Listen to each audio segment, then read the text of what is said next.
Today's courtroom hearing takes a serious turn when a 19-year-old defendant admits she has been driving without a license while also violating the court's conditions. The judge becomes increasingly frustrated after learning that she recently quit her job, failed to follow court orders, and tested positive for THC. What follows is a tough warning about responsibility, consequences, and the danger of continuing to ignore the court. Stay until the end to hear the judge's final decision. I was working on it. I just need you to help me with this. Doing with your life, man? What am I doing with my life? Right now I'm currently getting stable at the house. I just recently moved house with my grandparents, but we switched locations from over there Galleria to over here, Aldi Hospital.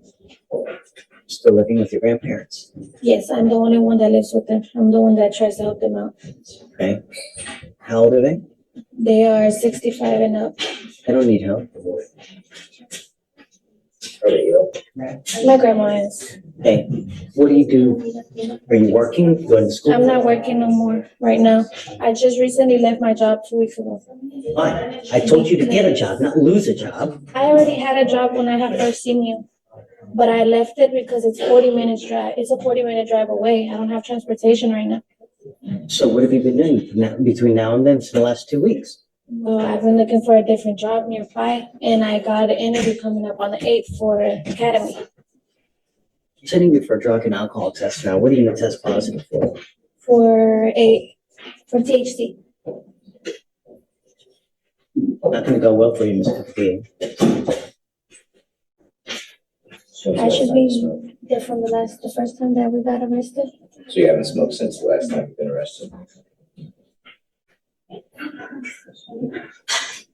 Because I think she's saying it may be something still in her system from when she was here. I don't see the date. You mean from August?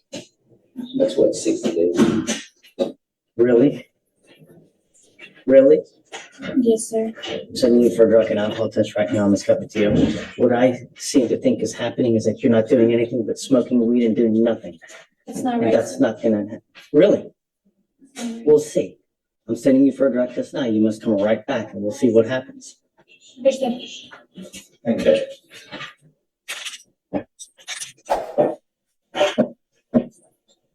What happened? For what? THC, no alcohol. Because we don't know the levels, but that's it. How old is she? How old are you? I'm 19. That's it. You stay with me. I'm revoking your bond, man. Make an exception to tell somebody to bring my grandma, because she doesn't know how to drive, and I drove her up here. Where's your grandmother? She's in Little Belly. It's like a restaurant from here. I just left her parked there. She doesn't know how to drive. You just left your grandma in the car? Yeah, because I needed to get up here. She was my only way to get here. Is she in a, Does she have a license to drive? You even have a license to drive? I don't, sir. so your grandmother drove It's you like or one you drove thing her? after the other. My grandma here. Why'd I you bring don't her have here? any transportation, sir. I had to You get can't drive if you ain't got a license and insurance. I was trying to provoke this. I was not trying to get arrested, sir. Everything we asked you to do, you did the exact opposite. Sir, I was working on it. I just need you to help me with this. I'm just asking for like 1 more week, and I'll get it together. I haven't been smoking. I'm sorry. That's been there for a minute. I haven't smoked because I know I have. Yeah, I believe it. The tests are gonna eventually show something else, and you're not gonna believe me. I don't know what to tell you, Mr. Slatter, but I mean, it's like, it's literally, it's one thing after the other. Hear me out, sir. Judge, can I speak to you? You know what? I don't want to talk about the case, and you're really in enough hot water as it is. Because the problem is your grandmother probably doesn't have that many resources as is. So who do you have now that's going to pony up $10,000 to get you out? You stuck like Chuck now for the next couple months in custody. All I asked you to do was be clean and do something productive. Making She goes with you. Well, hey, Mr. Slider, what was her last name? Patillo, Yeah, that's right. Page 6. page 6. Not only that, she bond forfeited how many times?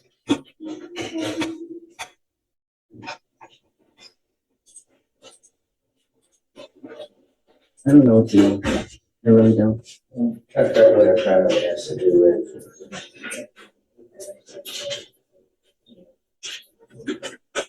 She has. Because the problem is that like, I can't let her drive home. She didn't even get a license and insurance. So even if I let her out, I can't let her drive. Will you do me a favor? Will you ask her if grandmother has the ability to drive? Drivers, or is there someone else that can come here and drive her? I'll find out. Please. Thank you, Judge. You know, I wanted to let you know that I'm bringing you out here because I feel really bad. But you've done nothing to help yourself. But smoke weed, you're driving without a license, and you continue to violate conditions of this court. You didn't show up one of it like a week or two ago, you know? So it's one thing after the other. We are trying to do everything in our power to get through to you, to try to better yourself and to get to, we truly want the best for you. But at this point in time, you're your own worst enemy. You're doing nothing for us to also help you out. If I let you go now, that's enabling you, telling you it's okay for you to continue to conduct and act like you're doing. Ms. Capetillo, it is not. Me, if I let you out now, it's enabling you, and I refuse to do that. I want you to understand that we mean business. And this is what happens when you don't follow conditions. We mean business. No catch and release here. Good. We'll see you in a couple days, and I really truly hope that you now will appreciate this. Okay? I'm not letting you out. What I want you to understand is that if I let you out, you will get the understanding that it's okay for you to continue to do what you're doing, and it's not. One more thing. I'm not going to let you plead guilty just to get out. You pleading guilty to a theft case will be the absolute worst thing you can do because you will become unemployable. No one will hire you. You will be unable to get an apartment, a loan for anything, to get a car, a house, apartment.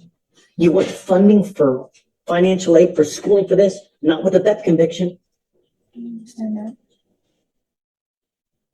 But I want you to understand that we mean business, and I hope that this is the length that we have to go to. All right? Okay, thank you. Whoa, hold on. I need to decide one more thing. The most important thing in this life, do not drive without a license and liability insurance. You will be signing an affidavit with me right now. This is a promise you're making to me not to drive. And if you do, I can have a contempt hearing and you can be facing up to 180 days in jail and a $500 fine every time you drive. If you get into a car and you get into an accident and you don't have insurance, you've completely messed with everyone. And I know you don't have money. But if you get into an accident with someone who's got like a BMW Jaguar, or even whatever it may be, they're out a ton of money and it's not fair. All I'm trying to do. The judge made it clear that this was no longer about giving another warning. After repeated violations, driving without a license, and failing to follow court conditions, the court decided that letting her go would only enable the same behavior to continue. The judge also delivered one final warning.